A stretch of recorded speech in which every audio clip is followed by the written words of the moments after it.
Mummy ये आपने क्या रट लगा रखी है, साड़ी पहनना सीख ले, साड़ी पहनना सीख ले। मैं साफ साफ बता रही हूँ, मैं शादी के बाद कोई साड़ी वाड़ी नहीं पहनने वाली। आप एक बार मेरी तरफ देखो तो, मैं साड़ी पहनने वाली लड़की दिखाई देती हूँ क्या? मेरे ऊपर तो जीन्स, शॉर्ट स्कर्ट ये सभी सूट करता है। देखो प्राची, शादी के बाद सबको साड़ी पहननी पड़ती है, और ये जो शॉर्ट स्कर्ट की तुम बात कर रही हो ना, शादी के बाद तुम्हें कोई हाथ भी नहीं लगाने देगा। ठीक है तो कह रही है तेरी भाभी। अरे कम से कम अपनी भाभीयों को देख कर ही कुछ सीख ले। तेरी भाभीयों ने कभी पहना है ससुराल में जीन्स और शर्ट्स? अरे शर्म नाम की कोई चीज़ है कि नहीं आजकल की लड़कियों में? चुपचाप से साड़ी पहनना सीख ले। जैसे हिंदुस्तान में बाकी की बहुएं रहती है, तू भी वैसा ही रहेगी।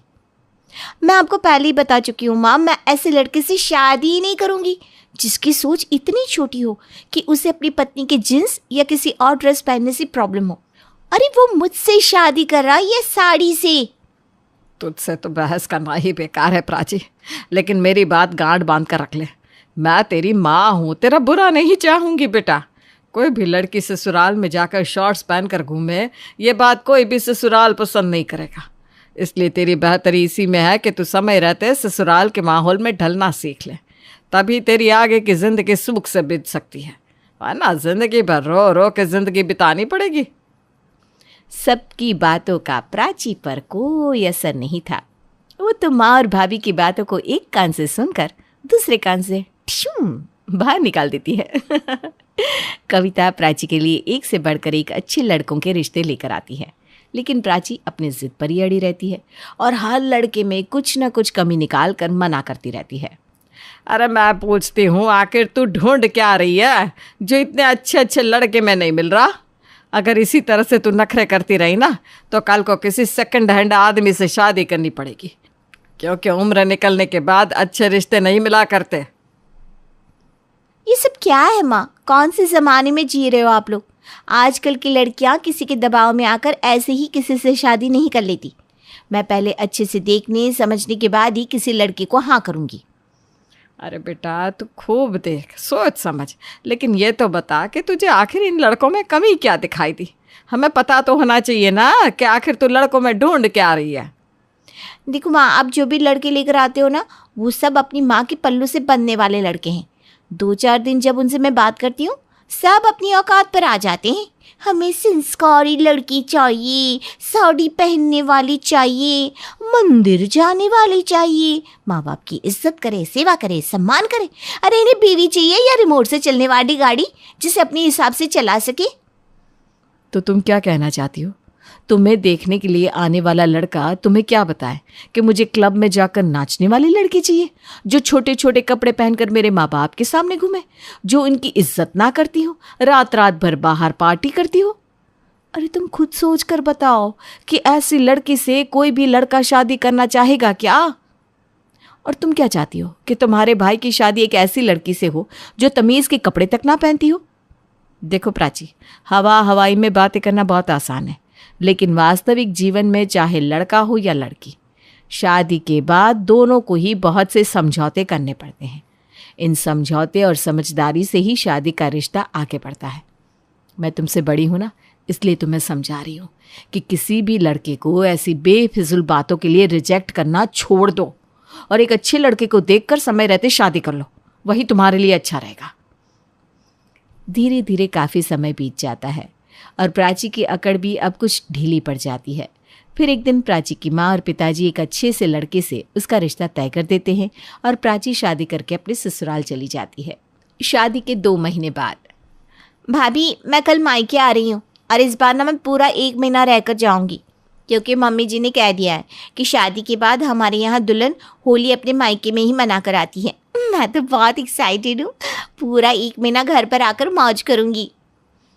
अरे हाँ हाँ प्राची, बिल्कुल आ जाओ, ये तो तुम्हारा अधिकार है। शादी के बाद तो मायके आने की खुशी ही कुछ और होती है। तुम कल समय से पहुँच जाना, हम तुम्हारा इंतज़ार करेंगे। अगले दिन सुबह 10 बजे ही प्राची अपने मायके पहुँच जाती है। प्राची को मायके छोड़ने के बाद उसका पति वैभव वापस अपने घर लौट जाता है। कहने को तो प्राची की शादी को अभी सिर्फ 2 ही महीने हुए थे, लेकिन इन 2 महीनों में जैसे प्राची के तो हाव भाव, तौर तरीके पूरी तरह से बदल गए थे। अब वो मायके में होने वाली हर छोटी बड़ी बात पर मुंह बिचकती और अपने ससुराल की तारीफों के पुल बांधती। अरे प्राची, ये तुमने क्या पहन लिया? तुम्हें पता है ना, ऐसी आधी आधी टांगे दिखने वाले कपड़े तुम्हारे भैया को बिल्कुल पसंद नहीं। जाओ जाकर चेंज करके आओ। भाभी, अब मेरी शादी हो चुकी है और ऐसी पिछड़ी सोच मेरे ससुराल में किसी की नहीं है।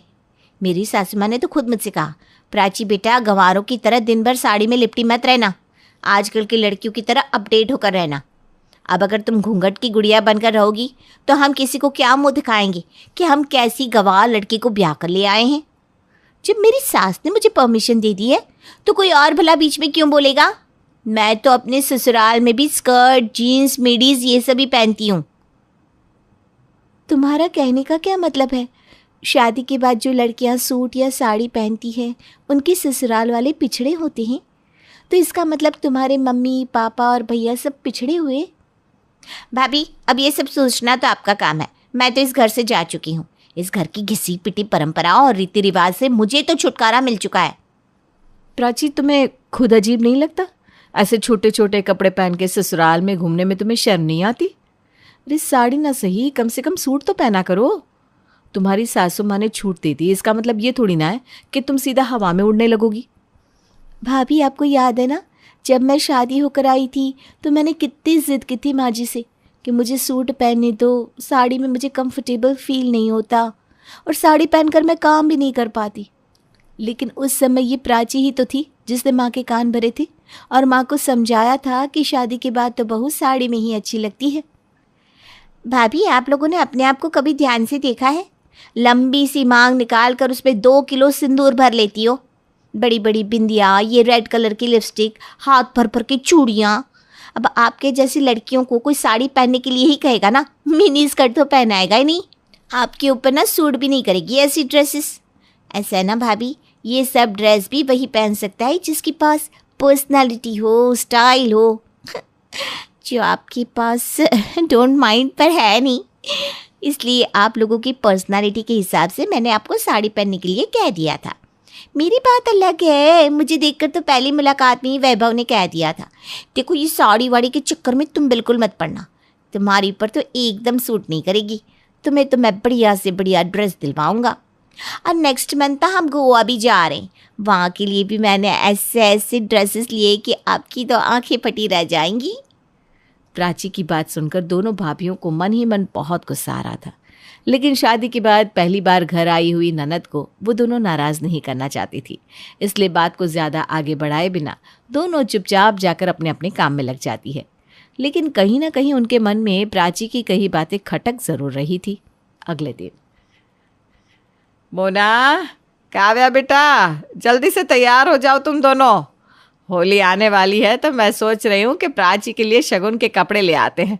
लगे हाथ तुम दोनों को भी बढ़िया बढ़िया साड़ी दिलवा देती हूँ, खुद अपनी पसंद से चूज़ कर लेना तुम दोनों भी। हाँ माँ जी, हमें तो आप साड़ी ही दिलवाएंगी, और प्राची को क्या दिलवाएंगी?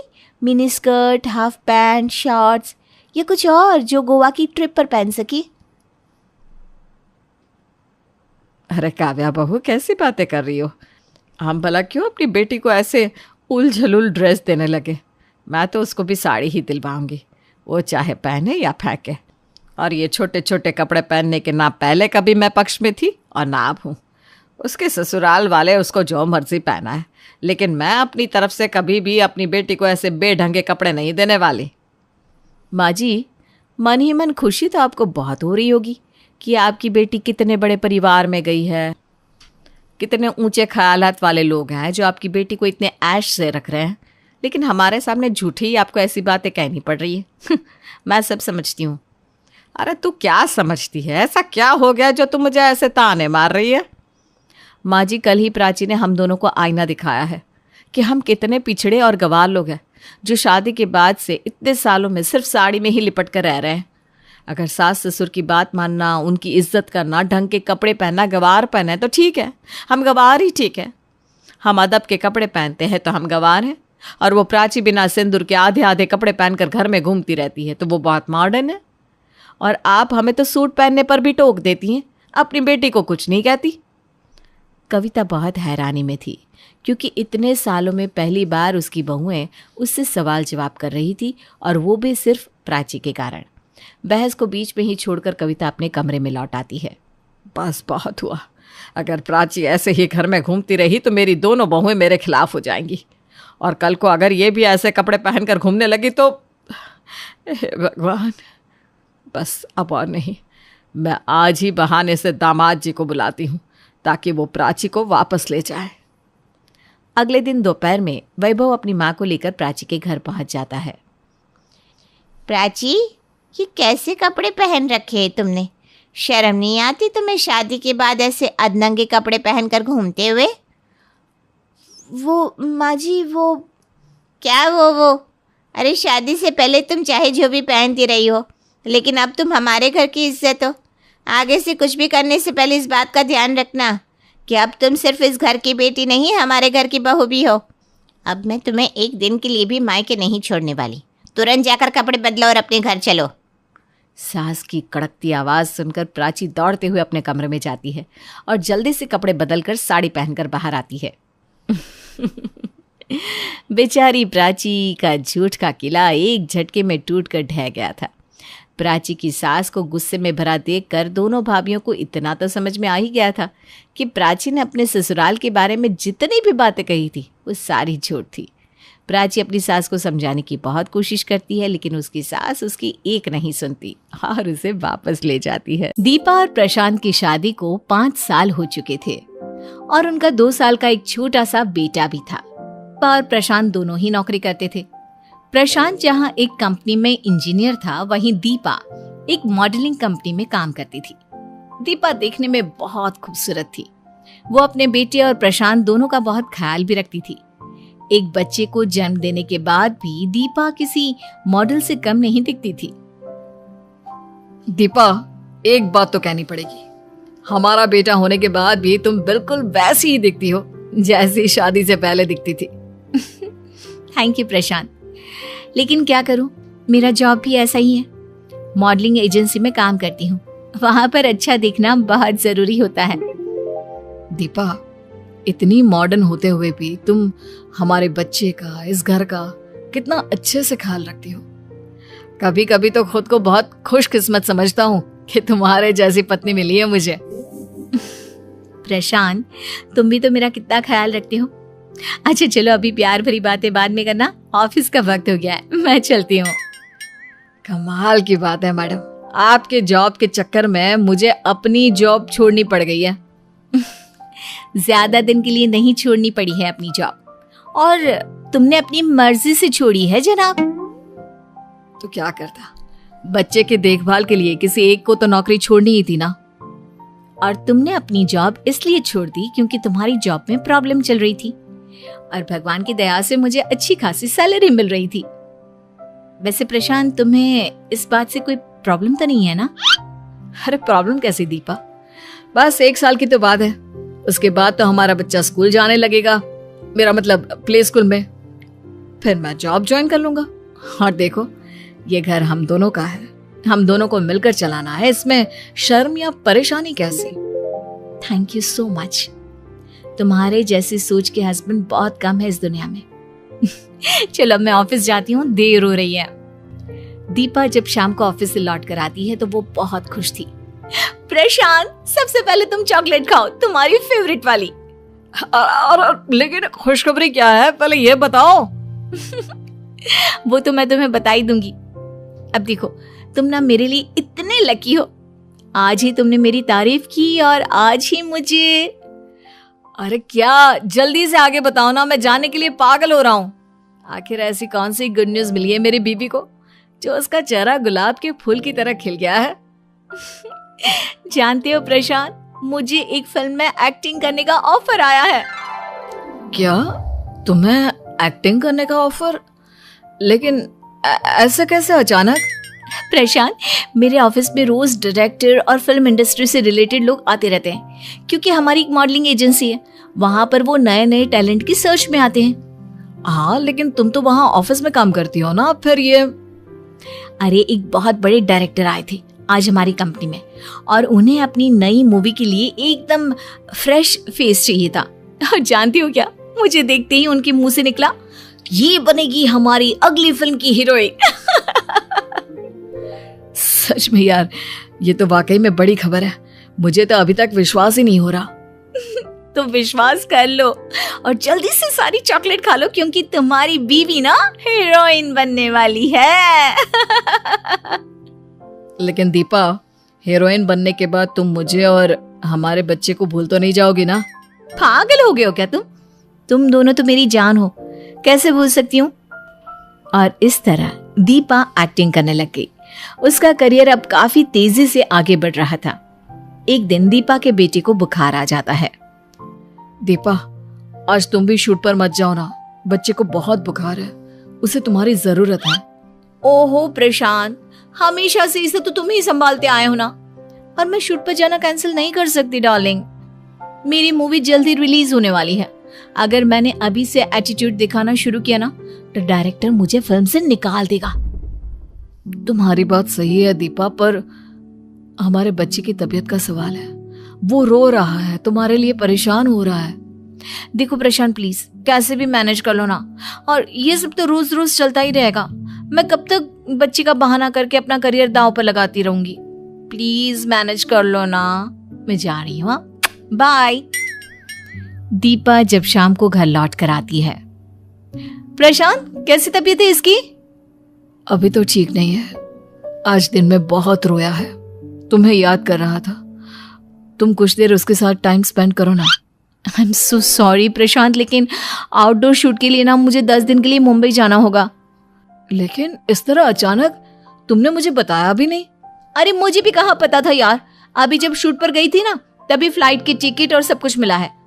देखो प्रशांत, तुम ना किसी भी तरह मैनेज कर लेना, मेरा जाना बहुत जरूरी है। दीपा प्लीज, मैंने तुम्हें एक्टिंग करने की परमिशन इसलिए नहीं दी थी कि तुम हमारे बच्चे पर भी ध्यान ना दो। कमाल करती हो, पूरा घर मैं चलाती हूँ, सारे खर्चे मैं उठाती हूँ, इतना कुछ कर रही हूँ मैं, और तुम एक बच्चे को नहीं संभाल सकते? कहा ना मैंने, सिर्फ 10 दिन की बात है। ठीक है दीपा, अगर तुम जाना चाहती हो तो जाओ, मैं तुम्हें रोकूंगा नहीं। मुंबई जाने के बाद दीपा अपने हस्बैंड को फोन करके उसके बच्चे की तबीयत के बारे में भी नहीं पूछती। ये देखकर प्रशांत को बहुत बुरा लगता है। और फिर एक दिन दीपा का फोन आता है। कैसे हो प्रशांत? सॉरी यार, वो शूट में इतना बिजी हो गई थी ना, इतने दिन से तुम्हें फोन ही नहीं कर पाई। दीपा, कितनी बदल गई हो तुम। खैर छोड़ो, देखो हमारे बेटे को तुम्हारी बहुत जरूरत है, और अब तो तुम्हें गए हुए 12 दिन हो गए हैं। प्लीज वापस आ जाओ। प्रशांत प्लीज, तुम बात बात पर मुझे ताने देना बंद करो। और मुझे यहाँ से कहीं बाहर जाना है शूटिंग के लिए, तो मैं नहीं आ सकती। कोई बात नहीं दीपा, मैं वो भी संभालूंगी। वैसे तुमसे कहना तो नहीं चाहता, लेकिन क्या करूं, इस घर में तुम ही एक कमाने वाली हो, तो प्लीज कुछ पैसे भेज दो। घर में बिल्कुल भी पैसे नहीं है। अरे अभी घर से निकलने से पहले ही 10,000 छोड़कर तो आई थी, कहाँ गए वो पैसे? फिर से पैसों की जरूरत क्यों है? दीपा तुम भूल गई, हम घर में रहते हैं, उसकी किस्तें चल रही हैं, हर महीने उसकी EMI आती है, और बच्चे को संभालने के लिए मैंने अपनी नौकरी छोड़ दी थी, तो उसका पैसा तुम्हें ही देना होगा ना। ओह, आई एम सॉरी प्रशांत, तुम्हारे छोटे से घर की EMI मैं नहीं देने वाली। वैसे भी मुझे मेरे डायरेक्टर ने मुंबई में एक बंगलो दे दिया है, और मेरा मुंबई में रहना बहुत जरूरी है। तो ठीक है ना दीपा, मैं और हमारा बेटा भी वहीं आ जाएंगे, हम सब साथ में रह लेंगे। अच्छा है ना, तुम अपना करियर सेट कर लेना। प्रशांत, तुम कोई बात समझने की कोशिश क्यों नहीं करते? अगर तुम यहाँ आकर रहने लगे तो सारी इंडस्ट्री को पता चल जाएगा कि मैं एक बच्चे की माँ हूं, और फिर मेरे करियर का क्या होगा? इस बारे में कभी सोचा है तुमने? ठीक है दीपा, मैं तुम्हारे पास मुंबई नहीं आऊंगा, लेकिन अगर कभी तुम्हारे बच्चे की याद तुम्हें आ जाए तो तुम प्लीज आ जाना। और इस तरह दीपा घर पर पैसे भेजना बंद कर देती है, जिसकी वजह से प्रशांत अपने घर की EMI नहीं भर पाता और उसे वो घर छोड़ना पड़ता है। घर छोड़ने के बाद प्रशांत अपने सबसे अच्छे दोस्त विवेक के घर आ जाता है। विवेक प्रशांत का बहुत अच्छा दोस्त था और उसकी पूरी मदद कर रहा था। क्या हालत बना ली है यार तूने अपनी, इतनी अच्छी नौकरी थी, सब छोड़ दिया। विवेक, मुझे इस बात का कोई दुख नहीं है। मैंने जो किया अपने बेटे के लिए किया। अगर किसी ने कुछ गलत किया है तो वो दीपा ने किया। मुझे भी इस बात पर भरोसा नहीं होता कि दीपा तेरे साथ ऐसा कर सकती है। लेकिन यार प्रशांत, अब तुझे भी ना कोई कदम उठाना ही पड़ेगा। कदम उठाना पड़ेगा? तू कहना क्या चाहता है? देख, ये बच्चा तेरे अकेले का नहीं है। दीपा उसकी माँ है और तुम दोनों का फैसला था कि तू नौकरी छोड़ देगा और दीपा घर का खर्च चलाएगी।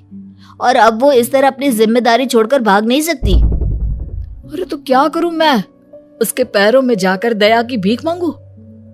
अरे उसने तो मुझे मुंबई तक आने से मना कर दिया है। देख प्रशांत, जब घी सीधी उंगली से ना निकले ना तो उंगली टेढ़ी करनी पड़ती है। तेरे कहने का क्या मतलब है? मैं कुछ समझा नहीं।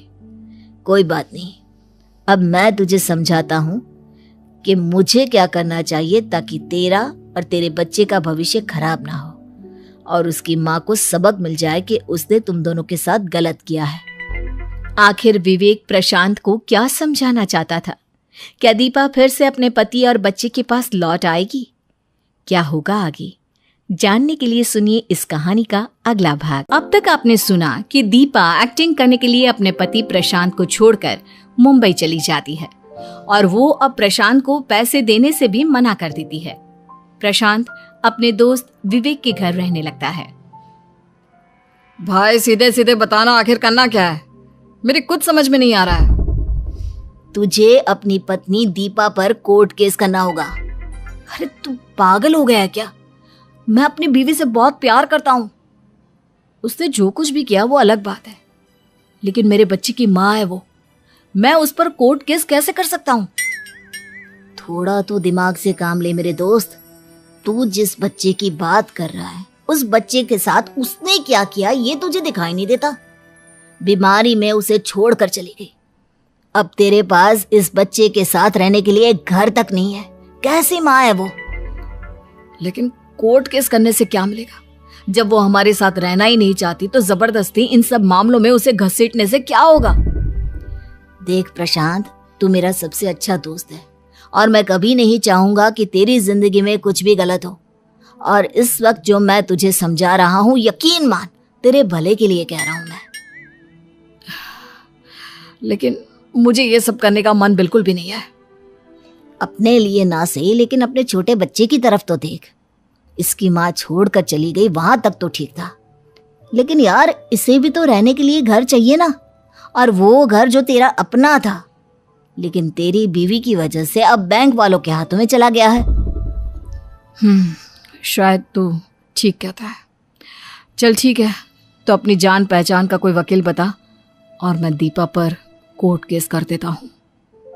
कुछ दिनों के बाद दीपा के पास जब कोर्ट का नोटिस पहुंचा तो वापस वो अपने शहर लौट आई, लेकिन प्रशांत के पास नहीं, बल्कि एक होटल में जाकर रहने लगी।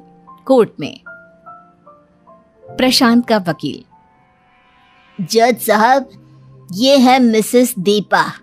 जानते हो उन्होंने क्या किया? इन्होंने बच्चा होने के बाद जबरदस्ती अपने पति की नौकरी छुड़वाई, ये कहकर कि वो नौकरी करके घर चलाएंगी, अपने पति और बच्चे की फाइनेंशियली हेल्प करेंगी। दीपा का वकील। जज साहब, ये साहब तो कुछ भी बोल रहे हैं। दीपा ने ऐसा कुछ नहीं किया है। वो बस अपना करियर बनाने के लिए मुंबई चली गई थी। और रही बात नौकरी छोड़ने की, तो प्रशांत ने अपनी मर्जी से नौकरी छोड़ी है। उस पर किसी ने कोई जोर जबरदस्ती नहीं की है। जज साहब, बच्चे के आने के बाद दीपा और प्रशांत के बीच में ये समझौता हुआ था। आपके पास इस बात का कोई सबूत है? किसी तरह की कोई लिखा पड़ी हुई हो दीपा और प्रशांत के बीच, तो बताइए आप। जज साहब, जब मियाँ और बीवी के बीच इस तरह के फैसले होते हैं ना, तो लिखा पढ़ी नहीं होती, आपसी बातचीत से ही काम होता है। और उस दौरान प्रशांत और दीपा के बीच का रिश्ता काफी नॉर्मल था, इसलिए एक बार में ही दीपा के कहने पर प्रशांत ने अपनी नौकरी छोड़ दी। इसका मतलब आपके क्लाइंट प्रशांत के पास खुद का दिमाग ही नहीं है। अरे आज के जमाने में कोई भी लड़का बच्चे को पालने के लिए नौकरी छोड़ता है क्या? आपका क्लाइंट झूठी मूठी कहानियां बना रहा है, क्योंकि मेरी क्लाइंट बहुत बड़ी हीरोइन बन गई है, उनके पास रुपए पैसे की कोई कमी नहीं है, तो वो उनसे पैसा ऐंठना चाहता है। जज साहब, मेरे क्लाइंट पर झूठा इल्जाम लगाया जा रहा है। सच तो यह है कि मिसेस दीपा अपनी जिम्मेदारियों से भागकर मुंबई चली गई। उन्होंने पलटकर अपने बच्चे की तरफ देखा तक नहीं। ऑर्डर ऑर्डर, मिसेस दीपा को बुलाया जाए, पूछताछ की जाएगी। हाँ तो मिसेस दीपा बताइए, आखिर क्या इरादे थे आपके अपने पति की नौकरी छुड़वाने के पीछे? यही ना कि बच्चे को जन्म तो दे दिया, फिर हमेशा के लिए उसे अपने बाप के पास छोड़कर आप चली जाए। नहीं, ऐसी कोई बात नहीं है। मैं सिर्फ अपना करियर बनाने के लिए मुंबई गई थी और प्रशांत ने नौकरी बच्चे की देखभाल के लिए छोड़ी थी। तो आप मानती हैं कि प्रशांत ने नौकरी आपके और प्रशांत के बच्चे के लिए छोड़ी थी? तो एक बात बताइए मिसेस दीपा, अगर आप मुंबई रहने लगी थी तो आप अपनी फैमिली को भी तो अपने साथ ले जा सकती थी। हाँ, लेकिन मैं एक एक्ट्रेस हूँ, मुझे कई सारी बातें मीडिया से छुपा कर रखनी पड़ती है। सुना आपने जज साहब, मिसेस दीपा की बातों से साफ साफ जाहिर होता है कि सिर्फ मीडिया और इंडस्ट्री से इस बात को छुपाने के लिए कि वो शादीशुदा हैं, उन्होंने अपने पति और बच्चे को यहीं छोड़ दिया। ऑब्जेक्शन माय लॉर्ड, मेरे क्लाइंट पर उल्टे सीधे इल्जाम लगाए जा रहे हैं। उनके कहने का ये मतलब बिल्कुल नहीं है। और ठीक है, अगर वो मुंबई में अकेली भी रहती हैं, तो इससे ये कैसे साबित होता है कि उन्होंने अपने पति और बच्चे की जिम्मेदारी से हाथ पीछे कर लिए? वो इस तरह साबित होता है माय लॉर्ड कि मिसेस दीपा ने घर की EMI के लिए पैसे देना बंद कर दिया, जिसकी वजह से उनके पति और बच्चे को अपना घर छोड़ना पड़ा और वो अपने एक दोस्त के घर में रहते हैं। मिस्टर प्रशांत को बुलाया जाए, आगे की कार्यवाही के लिए उनसे पूछताछ की जाएगी। मिस्टर प्रशांत, क्या कहेंगे आप? नौकरी छोड़कर बैठे हैं और सारा इल्जाम बीवी के ऊपर। कमाल के आदमी निकले यार आप तो। मैंने ऐसा कुछ नहीं किया है। मैं अपनी बीवी से बहुत प्यार करता हूँ और मैं हमेशा से चाहता था कि वो हमारे साथ रहे, लेकिन हीरोइन बनने का फितूर उसके दिमाग में ऐसा चढ़ा कि वो अपने परिवार को ही भूल गई। देखिए मिस्टर प्रशांत, ये कोर्ट है और यहाँ पर इमोशनल बातों के लिए कोई जगह नहीं। आप ये बताइए कि आपके घर की EMI ना देने की वजह से आपका घर बैंक वालों ने वापस ले लिया, या फिर कुछ और ही मसला है? आप कहना क्या चाहते हैं वकील साहब? और क्या बात हो सकती है? कहीं ऐसा तो नहीं कि आपने सारा पैसा अय्याशियों में उड़ा दिया हो और कर्जा ना चुका पाने के कारण बैंक ने आपका घर जब्त कर लिया? जज साहब, ये मेरे क्लाइंट से किस तरह की बात की जा रही है? मैं आपको साफ साफ बता चुका हूँ कि मिसेस दीपा ने घर की EMI के पैसे नहीं दिए और इसलिए बैंक ने मिस्टर प्रशांत और मिसेस दीपा का घर जब्त कर लिया। आपके पास कोई सबूत है मिस्टर प्रशांत? आपके पास कोई सबूत है? और अगर है तो प्लीज अदालत में पेश कीजिए। माफ कीजिए, मेरे पास कोई सबूत नहीं है। तभी अचानक से विवेक वहां पर पहुंचता है। जज साहब, मेरे पास सबूत है। वो क्या है ना, मेरा दोस्त अपनी बीवी से बहुत प्यार करता है, खुद अपनी जिंदगी बर्बाद कर देगा लेकिन उसके खिलाफ एक शब्द नहीं सुनेगा।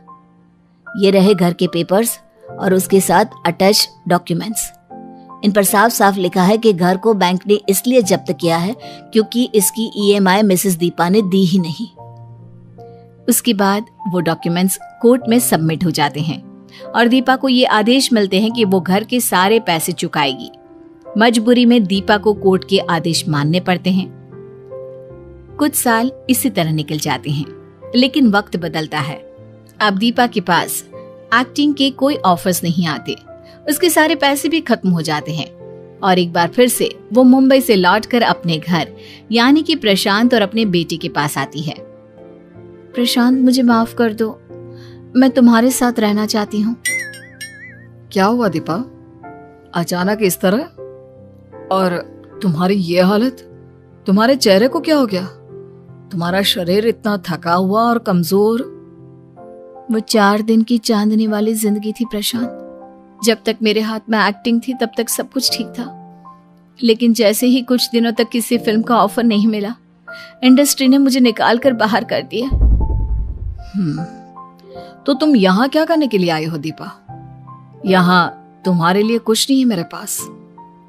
लेकिन तुम और मेरा बेटा तो हो ना प्रशांत, मुझे तुम लोगों के साथ रहना है। देखो दीपा, मैंने तो हमेशा तुमसे प्यार किया और तुम्हारी हर गलती को माफ कर दिया, लेकिन अब सवाल हमारे बेटे का है और मैं अपने बेटे के साथ रहूंगा। मैं भी तो तुम्हारे और अपने बेटे के साथ रहना चाहती हूँ। तभी प्रशांत और दीपा का बेटा वहां पर आ जाता है। बेटा, तुम मम्मा के साथ रहोगे ना? देखो, मम्मा तुमसे बहुत प्यार करती है। नहीं, अब बहुत गंदी है। अब मुझे छोड़कर चली गई थी। अब मुझे आपके साथ नहीं रहना, मुझे पापा के साथ रहना है। प्रशांत, प्लीज मुझे माफ कर दो। मुझे अब तुम लोगों के साथ रहने दो। नहीं दीपा, बहुत देर हो चुकी है। याद करो वो दिन मैंने तुम्हारे सामने कितने हाथ जोड़े थे, लेकिन तुमने मेरी एक बात नहीं सुनी। अब मैं दोबारा तुम पर भरोसा नहीं कर सकता। अर्जुन और नताशा पिछले 11 सालों से एक दूसरे को डेट कर रहे हैं। स्कूलिंग साथ में खत्म की और अब कॉलेज में भी साथ है। रिश्ता प्यार से दोस्ती में कब बदल गया उन्हें खुद ही पता नहीं चला। अब कॉलेज में उनका प्यार परवान चढ़ रहा था। दोनों रोज साथ में रेस्टोरेंट और मूवी जाया करते थे। हर जगह पर वे दोनों एक साथ ही पाए जाते थे। उनके प्यार के चर्चे हर जुबान पर थे। नताशा, आई लव यू। मैं तुमसे बहुत प्यार करता हूँ। तुम अब मेरी मोहब्बत ही नहीं, मेरी जरूरत बन गई हो। अब तो तुम्हारे बिना एक पल भी नहीं कटता। Arjun, I love you too. मुझे तुमसे प्यार है। तो क्यों ना इस रिश्ते को नाम दे दिया जाए? मैं कुछ समझी नहीं अर्जुन। अरे यार छोड़ ये सब, आज तो मेरे घर चलो, तुम्हें माँ से मिलाता हूँ। अर्जुन नताशा को अपने घर ले जाता है। माँ देख, तुझसे मिलने कौन आया है। आओ बेटी, बैठो। ये तो बड़ी प्यारी है अर्जुन। वैसे कौन है ये? अरे कौन हो सकती है माँ, ये तेरी बहू है। ये क्या कह रहे हो तुम अर्जुन? मैंने तुमसे प्यार क्या किया? तुम तो मेरे पीछे ही पड़ गए। मुझे कोई शादी वादी नहीं करनी तुमसे। Just go to hell. What? Arjun की आंख में पानी भर जाता है और वो नताशा से कुछ नहीं कह पाता और नताशा उसके घर से चली जाती है। उसी रात अर्जुन अपने बचपन के एक फ्रेंड को कॉल करके अपने दिल का हाल बताता है। पल्लवी, नताशा ने मुझसे शादी करने से इनकार कर दिया। उसने मेरा दिल तोड़ दिया।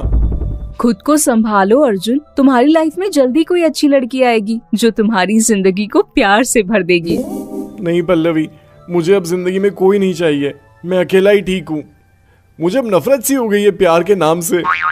दिन बीत जाते हैं और उधर नताशा की शादी किसी और रईसजादे से हो जाती है और इधर अर्जुन उसकी यादों में खुद को बर्बाद कर लेता है।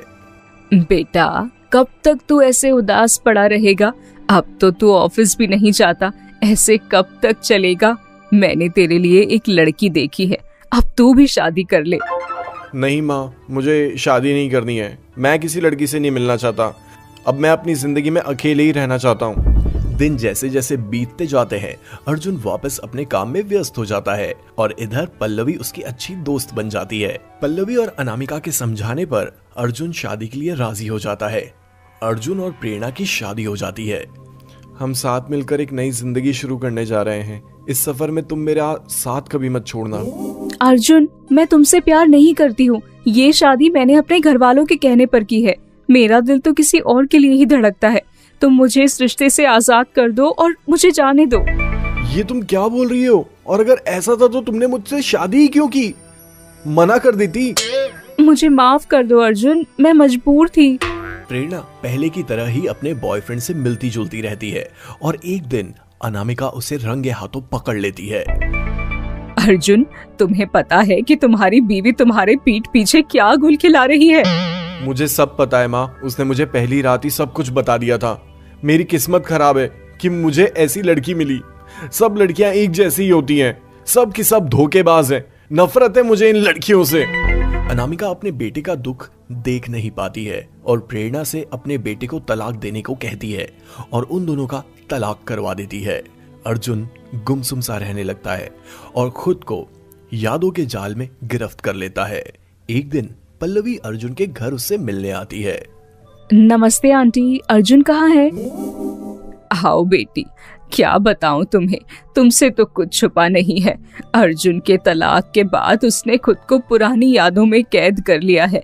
ना किसी से मिलता है और ना ही किसी को अपने दिल का हाल बताता है। जाओ उससे मिल लो, वो अपने रूम में है। हाय अर्जुन, कैसे हो तुम? आजकल तुम्हारी कोई खबर ही नहीं और तुम कभी फोन भी नहीं करते, तो मैंने सोचा अब क्यों ना मैं ही तुमसे मिलने आ जाऊं। ऐसा नहीं है पल्लवी, मेरी जिंदगी कब्रिस्तान की तरह हो गई है। मेरी जिंदगी में अब कुछ नहीं बचा। जो भी मेरे जिंदगी में आया उसने मुझे धोखा ही दिया। पता नहीं भगवान मुझसे किस जन्म का बदला ले रहा है। ऐसा नहीं है अर्जुन, तुम इस तरह की बातें मत करो। भगवान सबके साथ अच्छा ही करता है। क्या पता इन चीजों के पीछे कुछ अच्छा छुपा हुआ हो। ये लड़कियां तुम्हारे लायक ही नहीं थी, लेकिन इसका मतलब ये नहीं कि हर लड़की धोखेबाजी होती है। लड़की तो वो है जो एक बार किसी को अपना दिल दे दे तो पूरी जिंदगी उसी के इंतजार में बिता देती है। पता नहीं पल्लवी, लेकिन मेरे नसीब में किसी का प्यार नहीं। पल्लवी रोज किसी ना किसी बहाने से अर्जुन के घर आने लगती है और उसकी जरूरतों का ख्याल रखने लगती है। पल्लवी के साथ अर्जुन भी खुश रहने लगता है और ये सब अनामिका देख रही होती है। अनामिका के मन में ख्याल आता है कि पल्लवी को भगवान ने उसके बेटे के लिए ही बनाया है। जिस तरह से वो उसका ख्याल रखती है कोई नहीं रख सकता, और मन ही मन पल्लवी को अपनी बहू के रूप में स्वीकार कर लेती है। एक दिन अनामिका अपने बेटे से पल्लवी के बारे में बात करती हैं। बेटा, मैं चाहती हूँ कि तू अपनी जिंदगी में अब आगे बढ़े। तू अपनी किस्मत को क्यों दोष देता है? माँ, मैं अब किसी के बारे में नहीं सोचना चाहता हूँ। कोई भी लड़की मेरी जिंदगी में अब नहीं आ सकती। सब लड़कियां एक जैसी नहीं होती हैं बेटा। अब तू अपनी पल्लवी को ही देख ले, वो तेरा कितना ख्याल रखती है। माँ, वो मेरी अच्छी दोस्त है और कुछ नहीं।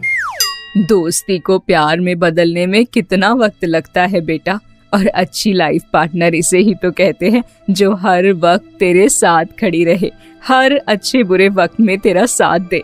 और ये सब गुण हमारी पल्लवी में है। उससे अच्छी लड़की तो तुझे मिल ही नहीं सकती। नहीं माँ, नहीं, तुम नहीं समझ रही हो। अरे नालायक, तू उससे बात करता है या मैं करूं? बहू तो मेरी वही बनेगी अब। माँ की बात सुनने के बाद अर्जुन को पल्लवी की हर एक बात याद आने लगती है और उसे महसूस होता है कि वो उसे पसंद करता है। माँ की जिद करने पर वो पल्लवी से बात करने के लिए उसके घर जाता है। पल्लवी, मैं तुमसे कुछ बात करना चाहता हूँ। क्या हम थोड़ी देर के लिए बाहर चल सकते हैं? अर्जुन पल्लवी को उसके फेवरेट रेस्टोरेंट ले जाता है, जहां उसने पल्लवी के लिए एक सरप्राइज प्लान कर रखा था। पल्लवी सब कुछ देखकर सरप्राइज हो जाती है। अर्जुन, ये सब कुछ मेरे लिए है? हाँ पल्लवी, ये सब कुछ तुम्हारे लिए है। तुम्हारा प्यार पहचानने में मैंने बहुत देर कर दी, लेकिन अब और नहीं। मुझे तुमने ये एहसास दिलाया है कि हर लड़की एक जैसी नहीं होती। अर्जुन अपने घुटनों पर बैठकर पल्लवी को प्रपोज करता है और शादी के लिए कहता है। पल्लवी की आंखों में खुशी के आंसू आ जाते हैं। हाँ अर्जुन, मैं भी तुमसे बहुत प्यार करती हूँ, बस तुम्हें बताने की हिम्मत नहीं थी। माँ का आशीर्वाद लेकर दोनों शादी कर लेते हैं और अपनी जिंदगी खुशी खुशी बिताने लगते हैं।